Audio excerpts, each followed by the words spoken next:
बिस्मिल्लाहिर्रहमानिर्रहीम। अस्सलामु अलैकुम वरहमतुल्लाहि वबरकातुहू। अहकाम तजवीद क्लास में आपका खैर मकदम है। जैसा कि आप लोग जानते हैं कि पिछले वाली क्लास के अंदर हमने कारी की ज़रूरत और कैफियत के एतबार से वक्फ की किस्मों को पढ़ा था। मुझे उम्मीद है आपने उस क्लास को पूरा देखा होगा और समझा भी होगा। अगर अभी तक आप में से किसी ने उस क्लास को नहीं देखा है तो यहाँ पर जो आई का बटन शो हो रहा है इस पर आप क्लिक कीजिए और उस वीडियो को शुरू से लेकर आखिर तक जरूर देखिए। तो आज का जो हमारा टॉपिक है वो है इब्तिदा और इआदा के बारे में। आज ही क्लास में हम जानेंगे कि इब्तिदा किसे कहा जाता है और इआदा किसे कहा जाता है और कुरान मजीद के अंदर इनके रूल्स क्या है वो हम आज जानने वाले हैं।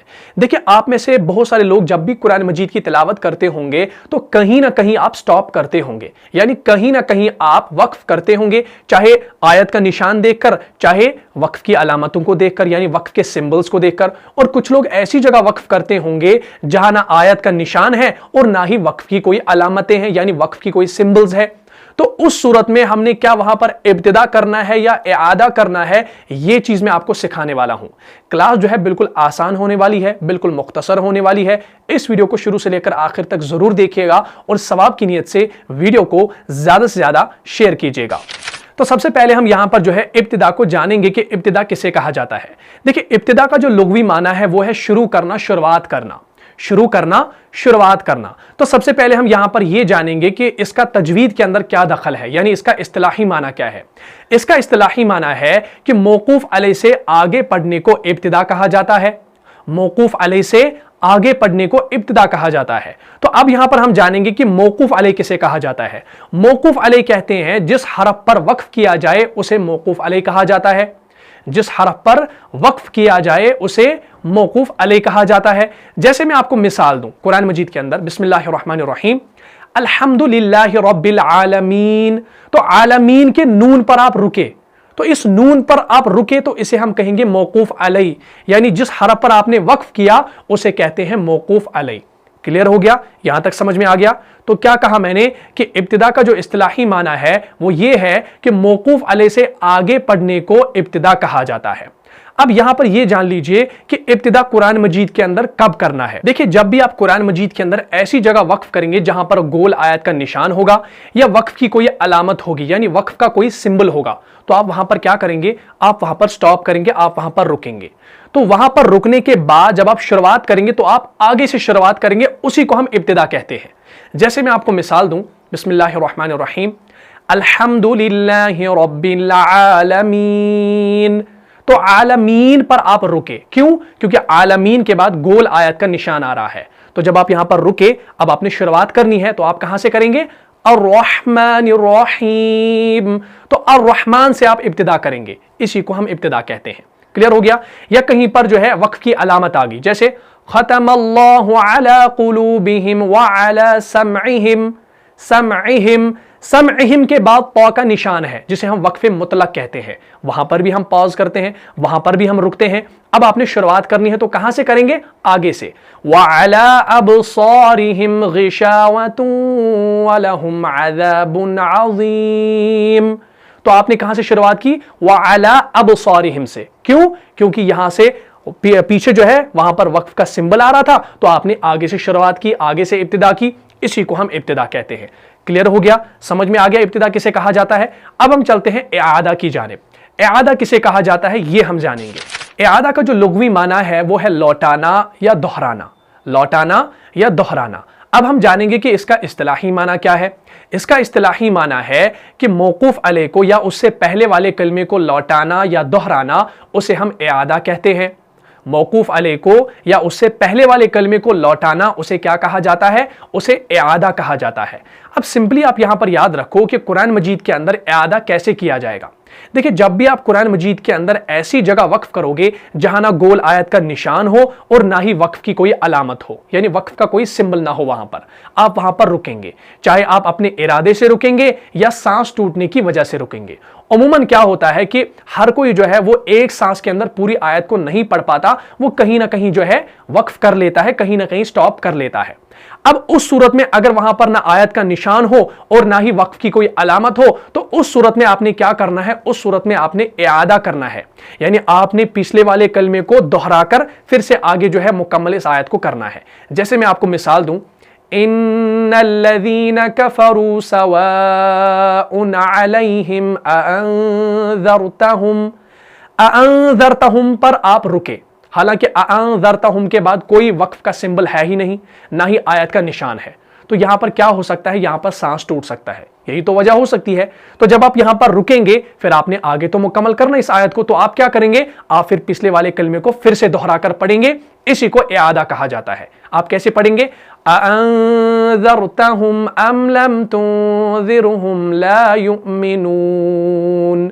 जैसे मैं आपको और थोड़ा समझाऊं, जैसे इन्नल्लज़ीना कफ़रू सवाउन अलैहिम, अलैहिम पर रुके तो सवाउन अलैहिम अअंज़रतहुम, अअंज़रतहुम पर रुके तो अअंज़रतहुम अम लम तुंज़िरहुम ला युमिनून। तो ये होता है इआदा, यानी आपने पिछले वाले कलमे को दोहराकर पढ़ना होता है। तो इससे क्या होता है, मानवी और लफ्जी एतबार से जो है जुमला बराबर हो जाता है, कंप्लीट हो जाता है। तो उम्मीद करता हूं आपको इब्तिदा और इआदा समझ में आया होगा। अब आपके जहन में एक सवाल हो सकता है, जैसा कि सुबह सुबह एक बहन ने मुझसे ये सवाल किया, तो उनको जो है मैंने कमेंट बॉक्स में उसका जवाब दे दिया था, लेकिन मैंने सोचा कि मैं आपके साथ भी इसको शेयर कर लूं ताकि आपको भी जो है इसके बारे में थोड़ी सी नॉलेज मिल जाए। उन्होंने सवाल किया था कि जब हम कुरान मजीद की तिलावत करते हैं तो कहीं ना कहीं हम देखते हैं कि वक्फ लाजिम आ गया, वक्फ मुतलक आ गया, तो हम वहां पर रुक जाते हैं, हम वहां पर स्टॉप करते हैं, कंपलसरी स्टॉप करते हैं। लेकिन हमने सऊदी अरब के अंदर जो है कुछ कारियों को सुना है, वो क्या करते हैं, वो वहां पर रुकते ही नहीं, वो वहां पर कंटिन्यूसली आगे चले जाते हैं, वो वक्फ लाजिम पर रुकते ही नहीं है। इसकी क्या वजह है, क्या इसका कोई अलग से कोई और कायदा है, तो ये चीज मैं आपको सिखाने वाला हूं। देखिए मेनली यहां पर मैं आपको दो वजह बताऊंगा।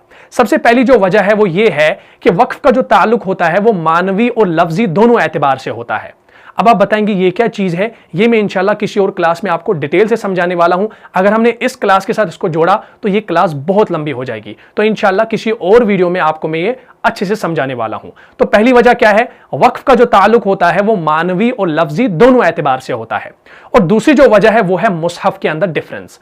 अब आप बताएंगे मुसहफ के अंदर कौन सी डिफरेंस हो सकती है, ये मैं आपको बताऊंगा। तो जैसा कि आप देख रहे हैं, ये वाला जो कुरान है, ये वाला जो मुसहफ है, ये लाहौर का शाया करदा कुरान है। तो इसमें आपको मैं दिखा देता हूं, जैसे खतमल्लाहु अला कुलूबिहिम व अला समइहिम, समइहिम के बाद यहां पर देखिए ऊपर तौ का निशान है और ये वक्फ मुतलक कहलाता है, और यहां पर हम रुकते हैं, यहां पर हमने स्टॉप करना होता है। ये आपको मालूम है, ये हमने रमूज़ औक़ाफ़ के अंदर पढ़ा है, यानी वक्फ के कायदे के अंदर मैंने आपको ये सारा पढ़ाया हुआ है। अब अगर हम यहाँ पर सऊदी अरब का प्रिंट देख लेते हैं तो हमें यहाँ पर देखिए क्या मिलता है, खतमल्लाहु अला कुलूबिहिम व अला समइहिम, ऊपर देखिए सौद लाम या, और सौद लाम या के बारे में हमने पढ़ा है कि हमने यहाँ पर नहीं रुकना होता, हमने यहाँ पर कंटिन्यू पढ़ना होता है। तो कुछ कारी हजरात जो है वो यहाँ पर कंटिन्यू कर लेते हैं, लेकिन मैक्सिमम जो सऊदी अरब के अंदर कारी हजरात है, जैसे शेख सुदेस हुआ, शेख मिशारे हुआ, वगैरह वगैरह, और भी जो मशहूर कारी है वो सेम इसी तरीके से पढ़ते हैं जैसे हमारे कुरान के अंदर है, खतमल्लाहु अला कुलूबिहिम व अला समइहिम, फिर रुकते हैं, व अला अबसारिहिम गिशावतुन व लहुम अज़ाबुन अज़ीम। तो वो सेम इसी तरीके से पढ़ते हैं, ठीक है। ये कुछ कारी हजरात ऐसे होते हैं जो क्या करते हैं, जो कहीं पर नहीं रुकते, जैसे वक्फ लाजिम पर नहीं रुकते। जैसे यहाँ पर आप देख सकते हैं, वमा हुम बिमुमिनीन, बिमुमिनीन के बाद यहाँ आयत के ऊपर वक्फ लाजिम है। अब अगर हम इस प्रिंट के अंदर देखेंगे, देखिए यहाँ पर वमिनन नासि मन यक़ूलु आमन्ना बिल्लाहि व बिल यौमिल आखिरि वमा हुम बिमुमिनीन। तो बिमुमिनीन के बाद यहाँ पर देखिए ऊपर वक्फ लाजिम का कोई सिंबल नहीं है। तो ये प्रिंट जो है ये अलग अलग होता है, बाकी जो कुरान है वो सेम है। आपने रमूज़ औक़ाफ़ को सीखना है, जिस तरीके से आपने सीखा हुआ है कहीं से भी, तो उसी को आपने कुरान मजीद के अंदर अप्लाई करना है। आपने ये नहीं देखना है कि कोई ऐसे पढ़ रहा है, कोई वैसे पढ़ रहा है। आपने जो तजवीद के अंदर सीखा है आप उसी को फॉलो कीजिए और आप इंशाल्लाह कुरान को सही पढ़ रहे हैं। आप उसके अंदर जो है फिक्रमंद ना रहे कि हम कहीं गलत तो नहीं कर रहे हैं, ऐसा नहीं है। जो आपने अपने उस्ताद के पास सीखा है रमूज़ औक़ाफ़ के बारे में, तजवीद के बारे में, उसको आप अप्लाई कीजिए, इंशाल्लाह आप कुरान को सही पढ़ रहे हैं।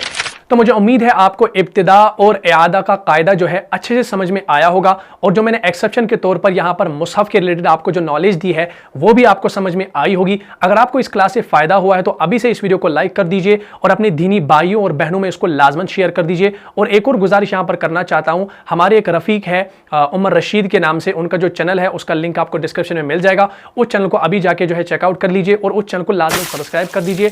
उस चैनल के ऊपर आपको जो है इस्लाही बयानात मिलेंगे जो बहुत ही ज़बरदस्त बयानात है और आप उससे जो है इस्तिफादा हासिल कर सकते हैं। तो गुजारिश करता हूं जो लोग मुझे कश्मीर से देख रहे हैं उनसे मोदबाना गुजारिश है कि वो उस चैनल को लाजमन सब्सक्राइब करें। तो मुझे इजाज़त दीजिए, मिलता हूं इंशाल्लाह अगली क्लास में अगले टॉपिक के साथ। तब तक के लिए आप खुश रहें, सलामत रहे, अमन में रहे, हिफाजत में रहे। अस्सलामु अलैकुम व रहमतुल्लाहि व बरकातुहू। जान जा जान से भी प्यारा है, जान जा जान से भी प्यारा है, रहनुमा मुस्तफा हमारा है।